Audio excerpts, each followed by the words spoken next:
बसती कितनी दूर बसाली, दिल में रहने वालों ने। रो पड़े हैं सुदामा जी, बहुत दूर है कन्हैया तुम्हारा नगरी। अब तेरी गरज हो तो तू ही मुझे बुला ले। अब अपने राम तो थक गए, अब यहीं सोते। तो हाथ का तकिया बनाया है सुदामा जी ने, इतने थक गए थे कि नींद लग गई सुदामा जी की। भगवान तो करुणा निधान है, दीन बंधु है।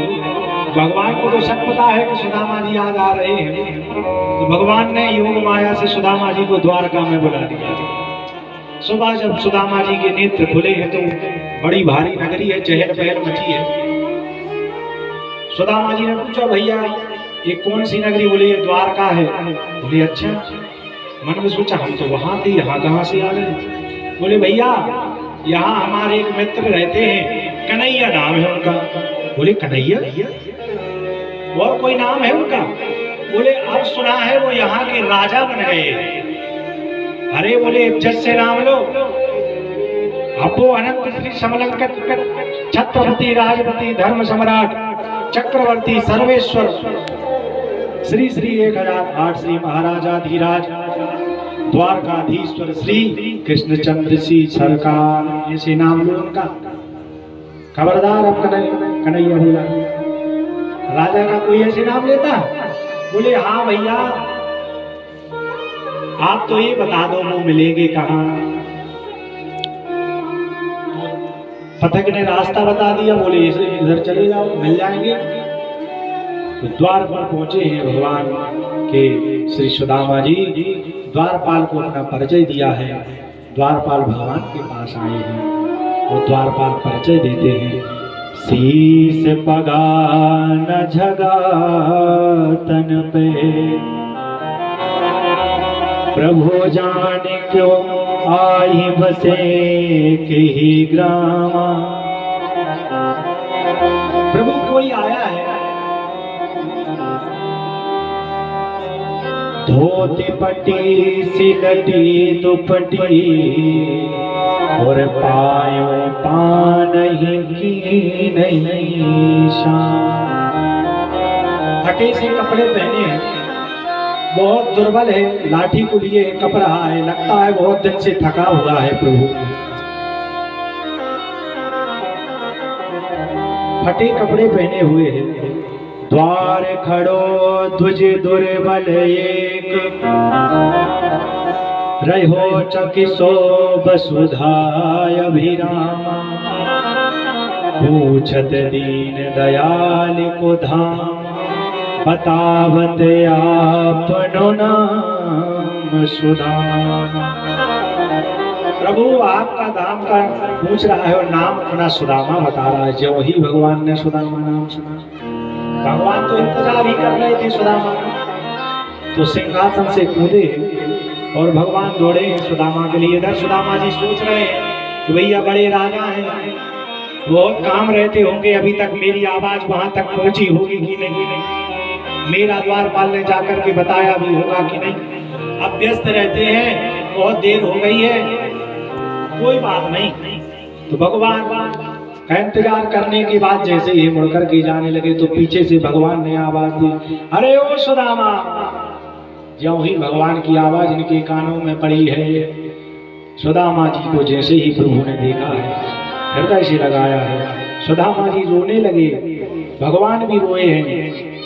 बहुत देर हो गई, छोड़ते नहीं है प्रभु। अच्छा, बहुत दिन बाद भगवान मिले हैं तो भगवान ने कस के इनको हृदय से लगा लिया। तो अब सुदामा जी तो दुर्बल है। भगवान ने सोचा इसकी हड्डी में दर्द हो रहा होगा, थका हारा है, तो छोड़ा है भगवान, लेकर के रथ में बिठा करके गए हैं। तो भगवान ने सिंहासन पर ज्यों ही बिठाया सुदामा को, चरणों में भगवान बैठे हैं। सुदामा की चरणों की तरफ देखा है तो फपेड़े पड़े हुए हैं सुदामा के चरणों में। रुक्मणी को आज्ञा दी है कि जल लेकर के आओ। रुक्मणी जल लेकर के नहीं आ पाई जब तक भगवान ने प्रभु सुदामा के चरणों को देखा है। ऐसे विवाल विवायन सो पग कंटक जाल लगे मुनि जोए। हाय महादुख पायो सखा तुम आए तेन किते दिन को। कांटे लगे हैं सुदामा जी के चरणों में। चरण पादुका तो फट कर करके कहीं गिर गई होंगी, टूट फट करके। हारे थके हैं सुदामा, फपोले पड़े हैं। चरणों की ओर प्रभु ने देखा है। तो देखो जब कोई हारा थका होता है और फपोले उसको पड़े तो गर्म पानी से डॉक्टर साफ करता है कि नहीं? गर्म पानी से साफ करता है जब मलहम पट्टी बांधता है। तो भगवान ने सोचा कि रुक्मणी तो ठंडा ठंडा पानी लाएगी। तो देखी सुदामा की दीन दशा करुणा करके करुणा निधि रोए।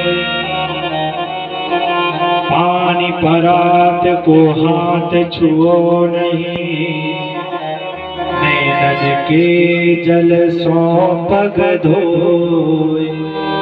भगवान ने जब सुदामा जी की दशा देखी तो हाथों से कांटों को निकालते हैं और भगवान रो रहे हैं। मन में सुदामा से कहते हैं, हे सुदामा, जब तुम्हें इतना कष्ट था तो तुम पहले क्यों नहीं आए? किसी ने कहा, बोले सुदामा पहले क्यों नहीं आए? तो एक संत कथा सुनाते हैं।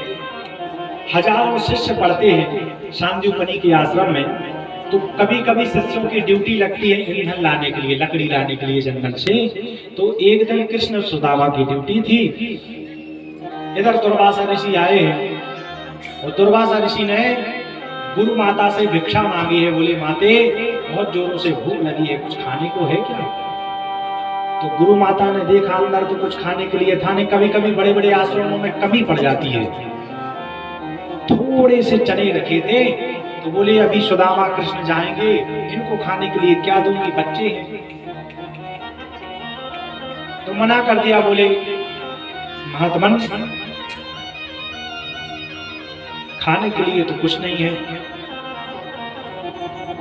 दुर्वासा जी जाने लगे, लेकिन ध्यान लगाया दुर्वासा ऋषि ने कि इतने बड़े आश्रम में कुछ खाने के लिए नहीं है।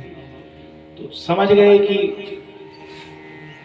कुछ चने हैं, लेकिन इन्होंने कृष्ण सुदामा के लिए बचा लिए। तो आए हैं दुर्वासा जी और रोने लगे। श्री राधे रोने लगे और कहते हैं, हे माते, क्या केवल कृष्ण सुदामा ही आपके बालक है? मैं आपका बेटा नहीं? आपने उनके लिए वो चने बचा करके रखे हैं ना। मैं श्राप देता हूं, जो इन चनों को खाएगा वो दरिद्र हो जाएगा। तो रस्सी लेकर के आ रहे थे सुदामा जी। सुदामा जी ने इस बात को सुन लिया। तो जंगल में वो कहते हैं ना कि बारिश हो रही है, टीवी में देखा होगा आप लोगों ने, बारिश हो रही है, पेड़ के नीचे छुपे हैं कृष्ण सुदामा। तो दांत कटकटा रहे हैं। बोले, सुदामा चने खा रहे थे। तो कृष्ण ने कहा, क्यों भाई? वो माते ने चने रखे थे, क्या है तुम्हारे पास? बोले, नहीं नहीं, ठंडी के मारे तो हमारे दांत कटकटा रहे हैं, चने यानी नहीं है, वो तो सब गिर गए। सुदामा जी ने इसलिए वो चने नहीं दिए भैया कृष्ण को कि बोले, हम तो ब्राह्मण हैं, भिक्षा मांग करके अपना जीवन यापन कर लेंगे। लेकिन कृष्ण तो राजा है भैया, ये राजा के लड़के हैं। यदि इनको दर्द होना पड़ेगा तो बड़ी गड़बड़ हो जाएगी। तो उन्होंने चने को नहीं दिया। सुदामा जी ने दरिद्रता को स्वयं अपना लिया। तो प्रशांत आत्मा जितेंद्रिया सुखदेव जी कहते हैं, प्रसन्न है, सब भगवान की कृपा है, कभी कुछ नहीं मांगा भगवान से, इन्होंने कभी कुछ नहीं मांगा। भगवान के चरणों में प्रभु बैठे हैं। अपने नेत्रों से भगवान ने सुदामा जी के पास प्रक्षालन कर दिए। पानी परात को हाथ छुओ नहीं, नैनन के जल सो पग धोए।